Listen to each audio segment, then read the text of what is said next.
প্রাথমিকে আরও অনেক প্রার্থী চাকরি পেতে চলেছেন। কি বিষয় এই ভিডিওতে আমরা বিস্তারিত জানব। আদালতে তেমনই নির্দেশ রয়েছে যে প্রাথমিকে আরও বেশ কিছু প্রার্থী তারা কিন্তু চাকরি পেতে চলেছেন। কি বিষয় বিস্তারিত এই ভিডিওতে আমরা একটু জেনে নেব। কলকাতা হাইকোর্টে একটি নতুন মামলা হাওড়া জেলার 2009 সালের প্রাথমিক শিক্ষক নিয়োগ প্রক্রিয়া নিয়ে একটি নতুন আশার আলো দেখিয়েছে।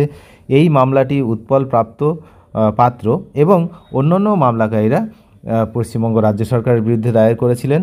মামলাকারীদের দাবি তারা 2009 সালে নিয়োগ প্রক্রিয়ায় অংশগ্রহণ করেছিলেন এবং 2010 সালে লিখিত পরীক্ষা দিয়েছিলেন, কিন্তু এখনও পর্যন্ত তারা নিয়োগ পাননি। এই মামলার মূল বিষয় হলো মামলাকারীদের নিয়োগের জন্য বিবেচনা করা হবে কিনা, কারণ তারা আদালতের যে নির্ধারিত কাট অফ তারিখ ছিল তার আগে প্রাথমিকে রিট পিটিশন দাখিল করেছিলেন মামলাকারীরা, যা 2009 সালে নিয়োগ প্রক্রিয়ায় অংশ নিয়েছিল।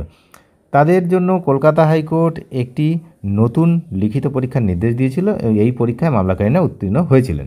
ঘটনাটা কি, তাহলে 2009-এর যে সমস্ত ক্যান্ডিডেট যারা দক্ষিণ 24 পরগনা রয়েছে বা উত্তর 24 পরগনা রয়েছে, প্রত্যেকেই কিন্তু এই ধরনের আপনারা জানেন আরও হাওড়া ছিল, তো এরকম বেশ কয়েকটি জেলা কিন্তু এরকম মামলার কবলে পড়েছিল এবং সেখান থেকে কিছু কিছু জেলা রেহাই পেলেও এখনও কিন্তু দক্ষিণ 24 পরগনার বেশ কিছুটা অংশ এখনও নিয়োগ হয়নি।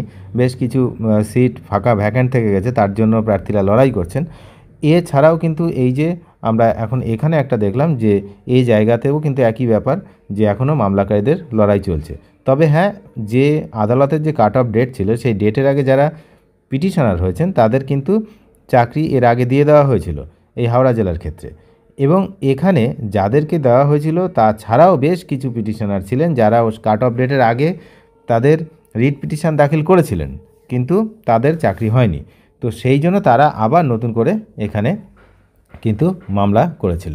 তাহলে বিচারপতি রাজেশ ভরদ্বাজের বেঞ্চ একটি গুরুত্বপূর্ণ রায় দিয়েছিল যে সমস্ত মামলাকারী 31শে মার্চ 2024-এর মধ্যে রিট পিটিশন দাখিল করেছেন, তাহলে ডেটটা কি 31শে মার্চ 2024, শুধুমাত্র তাদেরই 2009 সালের নিয়োগ প্রক্রিয়ার জন্য বিবেচনা করা হবে।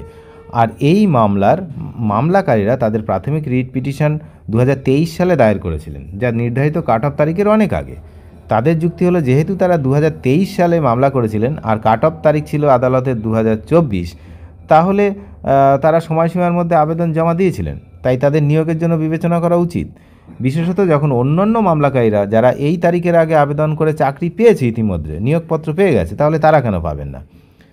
তো এই বিষয়ে কিন্তু এখন আদালতের যে ডিপিএসসির আইনজীবী রতুল বিশ্বাসকে এই বিষয়ে নির্দেশ দেওয়া হয়েছে যে কিভাবে এই মামলাকারীদের নিয়োগ প্রক্রিয়া অন্তর্ভুক্ত করা যায়।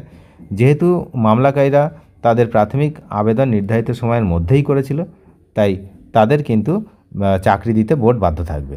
তাহলে এই হলো বিষয়বস্তু। আর এই মামলাটি নিয়ে কিন্তু আশা করা হচ্ছে যে তারা নিয়োগপত্র পাবেন।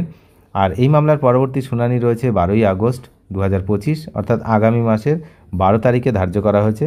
তো হাওড়া জেলার সমস্ত চাকরি প্রার্থীদের জন্য একটি নতুন আশার আলো নিয়ে এসছে, যারা দীর্ঘ সময় ধরে তাদের নিয়োগের জন্য অপেক্ষা করছেন।